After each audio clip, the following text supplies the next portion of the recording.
আসন্ন লোকসভা নির্বাচনকে সামনে রেখে বক্সনগর বাজারে বিজেপির মিছিল ও পথসভা ব্যাপক সাড়া। দেশের সর্ববৃহৎ গণতান্ত্রিক উৎসব লোকসভা নির্বাচন আগামী 19 এপ্রিল থেকে শুরু হবে। নির্বাচনের প্রথম দফার ভোট। এই নির্বাচনকে কেন্দ্র করে দেশ ও রাজ্যের শাসক দল বিজেপির বিভিন্ন কর্মসূচি নিয়ে এগিয়ে চলেছে। এর অঙ্গ হিসেবে রবিবার বিকেল 4 ঘটিকায় বক্সনগর মণ্ডলের উদ্যোগে লোকসভা নির্বাচনকে সামনে রেখে বক্সনগর বাজারে এক মিছিল ও পথসভা অনুষ্ঠিত হয়। এই সভায় উপস্থিত ছিলেন বক্সনগর মণ্ডল সভাপতি সুভাষ চন্দ্র সাহা, এলাকার বিধায়ক তাফাজ্জল হোসেন। প্রথমে মিছিলটি বক্সনগর বিএমএস অফিসের সামনে থেকে শুরু করে বক্সনগর বাজার হয়ে অলিগলি পথ পরিক্রমা করে পুনরায় বিএমএস অফিসের সামনে এসে এই মিছিলটি সমাপ্ত হয়। মিছিলের স্লোগান দেয় বিধায়ক তাফাজ্জল হোসেন। এর আগে কোনো বিধায়ককে এভাবে রাস্তায় নেমে স্লোগান দিতে দেখা যায়নি। এই দিনের মিছিল ও পথসভায় আসন্ন লোকসভা নির্বাচনে কিভাবে সংগঠনকে শক্তিশালী করে দলীয় প্রার্থীর ভোট বাড়ানো যায় তা বিশদভাবে আলোচনা করেন।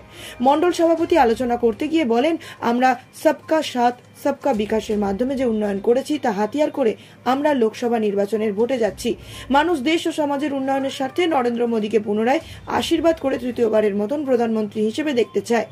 তিনি আরো বলেন, বক্সনগর বিধানসভায় উপনির্বাচনের সময়ে বক্সনগর বিধানসভায় বিধায়ক তাফাজ্জল হোসেন কথা দিয়েছিলেন, জয়ী হতে পারলে এলাকায় উন্নয়ন হবে। এই কথা অনুযায়ী বক্সনগর বিধানসভার বিভিন্ন রাস্তাঘাট অতি দ্রুত গতিতে কাজ চলছে। বিশেষ করে বিশালগড় টু বক্সনগর হয়ে সোনামুড়ার রাস্তায় 63 কোটি টাকা ব্যয়ে কাজ চলছে। তাছাড়া বক্সনগর মানুষের হৃদয় রেখা বক্সনগর রহিমপুর হয়ে ভেলোয়াচর রাস্তার কাজ 12 কোটি টাকা ব্যয়ে কাজ চলছে খুব দ্রুত গতিতে। বক্সনগর প্রতিনিধির রিপোর্ট, নিউজ অবিকল। রাজ্যের মধ্যে বক্সনগর থেকে সোনামুড়া পর্যন্ত এই রাস্তাটার কাজ হয়ে যাচ্ছে। পরে গিয়ে দেখবেন 1 থেকে 1.5 কিলোমিটার কাজ অলরেডি হয়ে গেছে। দ্রুত গতিতে কাজ হচ্ছে, সেটাই হচ্ছে উন্নয়ন। আমরা দীর্ঘদিন যাবত সেই রাস্তাটা আশা ছিলাম, আমরা অপেক্ষা ছিলাম, আমরা প্রতিশ্রুতি দিয়েছিলাম এবং আমাদের বিধায়ক সাহেব প্রতিশ্রুতি দিয়েছিল যে আমরা পাস করতে পারলে সেই রাস্তাটা আমরা দ্রুত গতিতে করিয়ে নেব।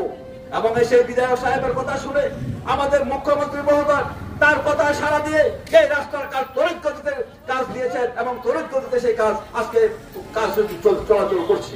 আপনারা কয়েকদিনের মধ্যে হয়তো 1 মাসের মধ্যে দেখবেন, যদি দিন ভালো থাকে 1 মাসের মধ্যে বক্সনগর ছাড়িয়ে যাবে সেই রাস্তার কাজ। তার পাশাপাশি আপনার রহিমপুরের কাজ পর্যন্ত আপনারা দেখছেন, শুধু এখানে শেষ নয়, সেটা আপনাদের চোখের সামনে যেগুলো আমি শুধু সেইগুলো বললাম। আজকে উন্নয়নের কথা যদি আমি বলতে চাই, আজকে সারা দিন বললো সেটা শেষ হবে না। ত্রিপুরা রাজ্যে যখন 25 বছর বামপন্থী সরকার ছিল, সেই 25 বছর বামপন্থী সরকার থাকাকালে সারা ত্রিপুরা রাজ্যে মাত্র 55,000 প্রধানমন্ত্রী আবাস যোজনার ঘর দিয়েছে।